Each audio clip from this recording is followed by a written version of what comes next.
Connor and I have two children. Kyle is 12 and Kara is 10. And we have two dogs, which the children would not be happy if I excluded. Ginger and Taffy. They're about a year and a half.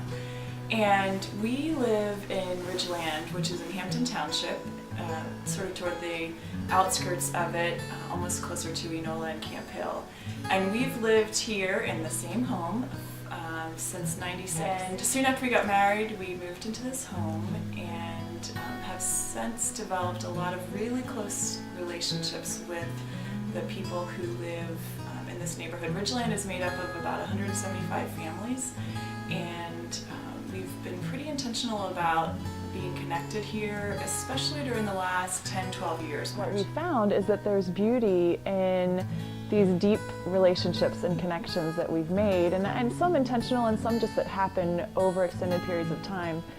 And one thing that came to mind when Lane and I were just talking a little bit about community, and then he asked me to speak about sort of what it looks like for us outside of McVick, is a time last spring when I was out cutting the grass and was sort of talking, arguing, debating with God about the fact that we have been here forever in the same home. And you know, there's a part of me that would like to just explore, maybe live on the West Coast, just be somewhere different, and then wondering, is this where we'll be forever? And I felt like I could hear God clearly saying to me, Cindy, I have you here for a reason. It's not always about what I want. It's God's bigger picture of things. And that was a turning point in the last year even for me when I heard that, because I realized, oh, okay, well, we are here and have developed deep roots for a reason. In Ridgeland, our neighborhood has a civic organization, and then we also have a board where you can just choose to volunteer, and you know, there's a secretary and a sunshine person and social person. And so in the last 10 years I have intentionally been part of that because I wanted our family to be involved, and I just felt like if we're in a community, then we should be giving to that community. And so through that, the people who have been on the board have become some of my very close friends. We host a number of those activities here in our home intentionally because we just like to have people here, and have realized one of my strengths, and then also my husband's, is hospitality. We love to open our home to people.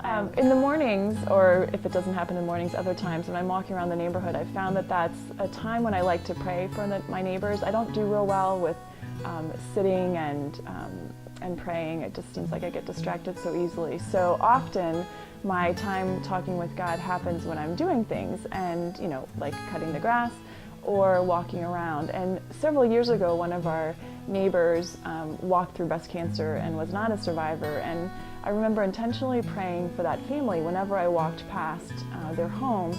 And since then, it just seems like the easiest time to pray for neighbors is when I'm walking past their houses and thinking about their families or what they might be going through. Over the last couple of years, I've had the privilege of meeting some people who I would never meet if we were not in the school where we were.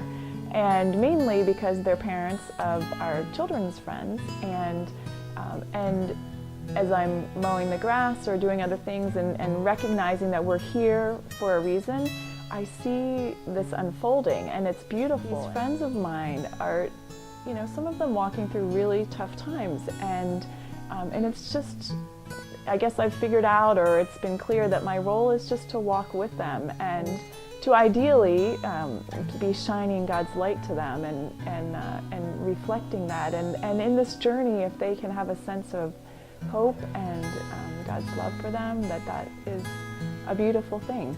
And so we sort of walked through, or trudged through, or slugged through the week of of the time in preparing for a funeral, and in that mix we got a call from a neighbor who said that she was just wondering when we'd be home, and so we said, okay, yeah, we'll be home that evening, that works. Well, that evening comes, and the next thing we know, the doorbell rings, and there's about 10 of our neighbors on the back porch, and they have this beautiful birdhouse that's in the shape of a traditional church with a steeple, and a plaque on the back of it that is states that it's in memory of Conrad's mom. She loved birds, but the birdhouse was with Conrad's dad because it was an encouragement to him, and now is sitting on our hearth, and it is a beautiful reminder of Conrad's mom's love for birds and people and God, but also just God's care for us, and to extend that whenever possible to other people.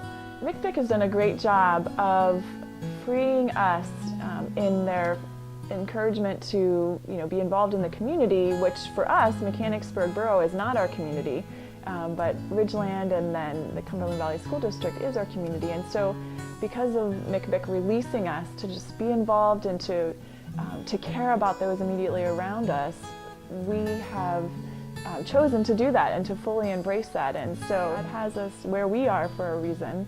And we love calling McBick our home and enjoy the Sunday morning connections, and then feel released by McBick to be involved where we are and to show God's love to people around us over here in Hampton Township.